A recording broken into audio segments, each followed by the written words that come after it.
And we are live. Oh, not yet. I forgot to hit the second button. Okay. And we are Why isn't live it with working? Go Casey live. Shine. It's not letting me go live. Are we live? Yeah, we are live, Casey Shinefold. Oh, my goodness. I am sorry about that. Hello, everybody. I am technologically challenged today. My name is Casey Shinefold. Welcome to MFSN The Hub. It is Thursday, 12:34 Eastern, 9:34 Pacific, which means we're giving you our baseball waiver wire quick hitter today. I'm joined, as always, by the one, the only, the great Ross the Boss. Ross, sorry about the bad start. How you doing? That was really a bad start. Reminded me of the Yankees starting in the second half. You know what I mean? Well, it's the way they're finishing. They started great. I'm doing good. It's Thursday. We got the Bengals preseason game on tonight. We got baseball on today, actually. It's Paul Skees Day, which means Paul Skees pitch against the Reds. The Pirates today. might win. Yep, and he goes against the Reds, who strike out a lot. So there you go.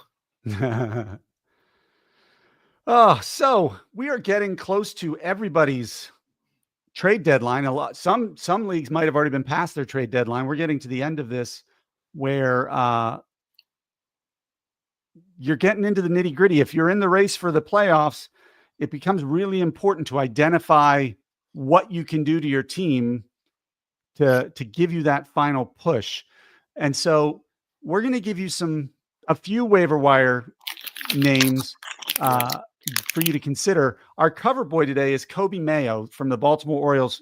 This guy was a top prospect, third base, power hitter, slugger, might finally be figuring it out. He's been playing really well over the last, since the All-Star break for the most part. What are your thoughts on him? I liked him. I was hoping he would start at the beginning of the year. I mean, they didn't bring him up till later, but he was my pick for Rookie of the Year. I love this guy, but he just doesn't get the playing time. But now he gets it. Baltimore's not going to go anywhere. I like this Mayo guy a lot. Next year, I feel he's going to have a huge year. I think this year he'll learn. Next year he'll be great. But I think he's somebody that you should want to watch in August, September. He has so much talent. Yeah. And your boy, Andrew Vaughn, who you put on the cover last week, still tearing it up. Fire. He's on fire, Casey. He is on fire. Why don't you give me a couple names?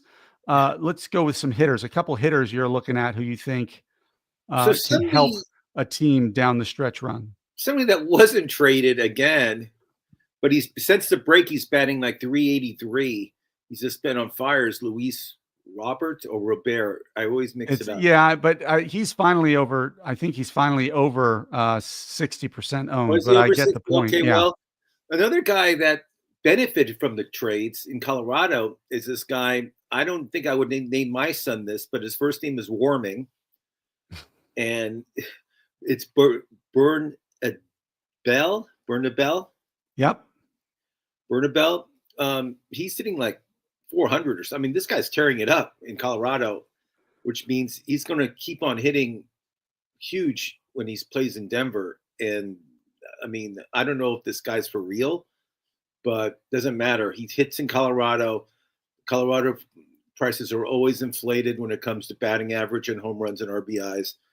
Warming is somebody that I like. If you need somebody to hit like that, I believe he's a third baseman. He took McMahon's place, but he is just killing the ball. He's killing every day. I see him in the stats. I mean, it's unbelievable. And it's another hitter. I'll give you one more hitter who's tearing it up. I'm on the West Coast, so I get to watch all the West Coast games. And this guy was traded from Baltimore, I believe, to the Padres. Ramon Laziris? Ramon Laureano. Ramon Laureano. This guy's hitting over 300. He's tearing it up in San Diego. And it's a must start. I mean, you have him, you got to start him, but it's somebody that you can pick up. He's definitely available, and he's definitely hitting the ball really hard in San Diego. So those are my three favorite hitters. Casey, who do you like? Who do I like outside of those guys? All right, let's see. I think, wow. I like those guys a lot. Kobe Mayo was my top one. I know you like Kobe Mayo. Let me give you some reliefers. Well, hold on. I was going to mention Luke Keeschel of the Twins, second baseman. I like that guy. I know nothing about him, but I see him in the stat sheet all the time. Yeah, and I mean, in the 9 games since he came up from the minors, what does he have? 6 extra base hits, 5 walks, 5 steals. His 162 game production is pretty crazy. I'm looking at it right now. In his last 162 games, I have it written down here. Hold on, let me find it. I mean, he's been hitting the ball. I mean, I see him. I mean, the Twins have been scoring runs too. That's the thing about the Twins. Yeah, and he's going to get a lot of playing time, in that offense. Now that Correa's been moved, there's another spot open there in the infield. Dalton Varsho is another guy I wanted to mention today because the outfielder for Toronto. Toronto is one of the hottest teams in the American League. The Yankees can attest to that. They're not just the hottest; they have the best record in Major League Baseball. Yeah, and Varsho is right in the heart of that lineup with Guerrero and some of those other guys. Bo Bichette's tearing the cover off the ball now too. Bichette looks great. Vlad looks great, and another guy that's the Clemens guy that plays for them I like too. I mean, yeah, his dad. His dad is somebody. I forgot who he is. On the pitching side, Cade Horton has been great for the Cubs. Oh, I know. Trevor Rogers has been great for the Orioles. I don't know why he wasn't traded, although he's 69% owned, so I'll take that one back. Just to bring him up. What are your thoughts on last night's near no-no? Gavin Williams made it till 1 out. He was 2 outs away before Soto took him deep for a solo shot. This guy, he's a big, strong flamethrower, top prospect, but he gets in trouble with walks. He has some control issues. Well, first of all, it was the Mets, so let's don't go crazy that he was pitching. He's pitching against the Mets, so let's not think he's that good. But again, he's up and down. I mean, he's somebody I wouldn't. I would watch who he plays. I've seen him get destroyed before. But he's a young pitcher. He's under 25. I mean, he's somebody that's still learning. Another hitter, Casey, I brought him up last week, but I just want, is Tyler Locklear of Arizona. He's a first baseman. He's somebody that benefited a lot from the trades also.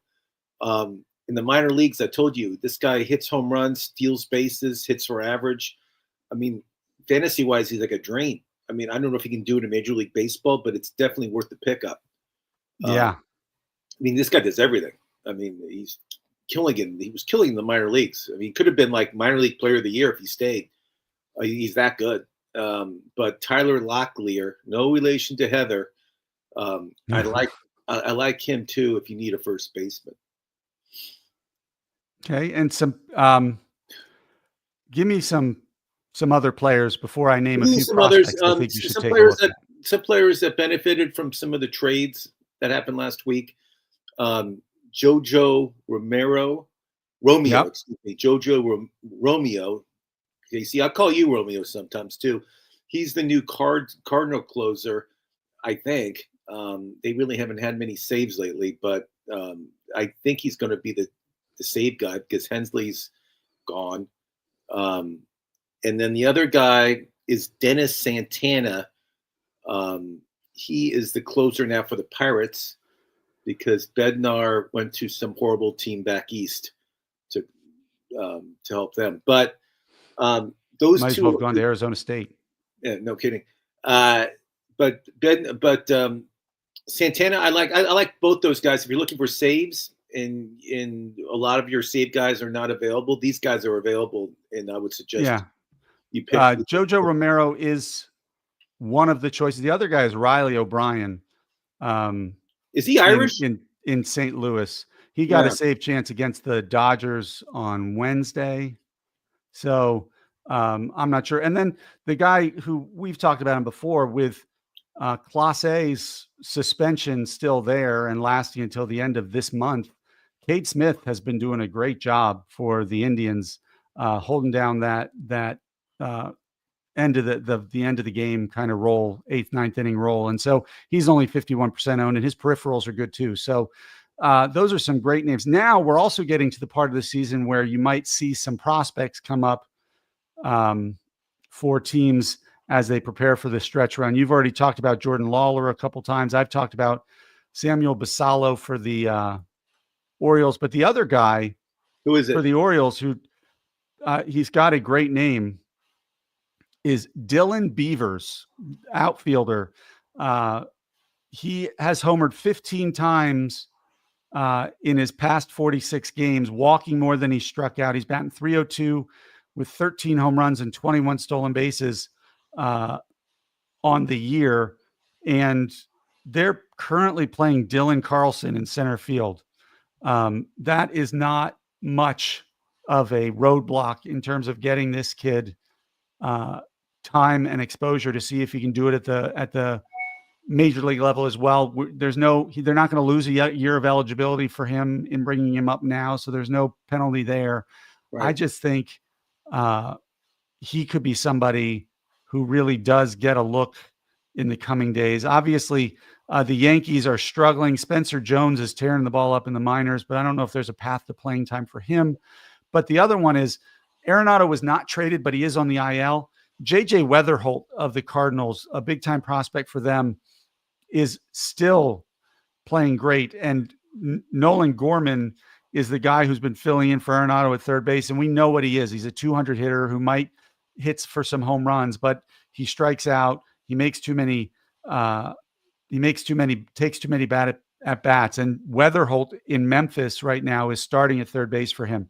So that's somebody who you could add to your roster that maybe in the next week or so might surprisingly get the call. And he's a power speed guy, not as elite as some of the bigger names, but if he's going to bat over 300 and give you double digits in both, probably double digits in steals for the rest of the season, but 5 to 7 or 5 to 10 home runs in the last 2 months before your season is over, I think that's a great pickup too. I like it. And the Reds, the Reds got little from Tampa Bay. And he started the other day and he looked really good. I mean, he pitched like 7 strong innings and I think he gave one or two runs. So sometimes it changes scenery for some of these pitchers really helps a lot. That's why I was hoping like Zach Gallen would be traded and people like that. But, you and I really thought these guys would be traded. I did. I thought Gallen would be traded. I mean, there were some surprises that did not happen. I guess the teams are just asking for too much. Yeah. But again, it changes scenery. If you see a pitcher that's starting for the first time for a different team, for me, I think it's always a pretty good start because I think it changes scenery. He wants to give a good impression to the manager for his first start. And I think good things happen when people leave teams. I just feel these guys are all professionals and they all step it up when they have to. And I think for some of these guys, it's a big deal getting your first start for your new team. So just keep that in mind when you're doing your lineups. Absolutely. This time of year. We are to the final few weeks of most people are bumping up against or are past the trade deadline, and there's only about a month left in the fantasy season. So now is not the time to go soft. You got to work hard on that waiver wire now as much as anything to try to close any gaps or extend your lead depending on where you are in the standings. All right, Ross. And you want to start really quick. You want to start players that are hot, that are hitting really well. You don't want guys that are, like a Mookie Betts who hasn't had a hit. Yeah, you don't have time to wait for them anymore. You don't. I mean, he's hitting. I mean, he got 3 hits the other day, but before that, he was like 0 for 23. I mean, that's somebody you should bench. Don't keep playing Mookie Betts. Bench him immediately, and don't play Devin Williams either. He's horrible. Well, all the Yankees bullpen is horrible. Horrible. But the little hints right there. But, all right, guys. Go ahead. Well, Ross, I'll see you again in a few hours. We're going to talk wide receivers. We're going to give you guys our top pass catchers into this upcoming fantasy football season. We'll give you a few guys who we're worried about coming into the season and a few guys who we think are not being looked closely enough at or are being undervalued. So, Ross, thanks again for the knowledge. Casey will give the busts. He'll mention that Jamar Chase guy. I don't know if I trust him. All right, man. You take care of yourself, and I will see you in a few hours.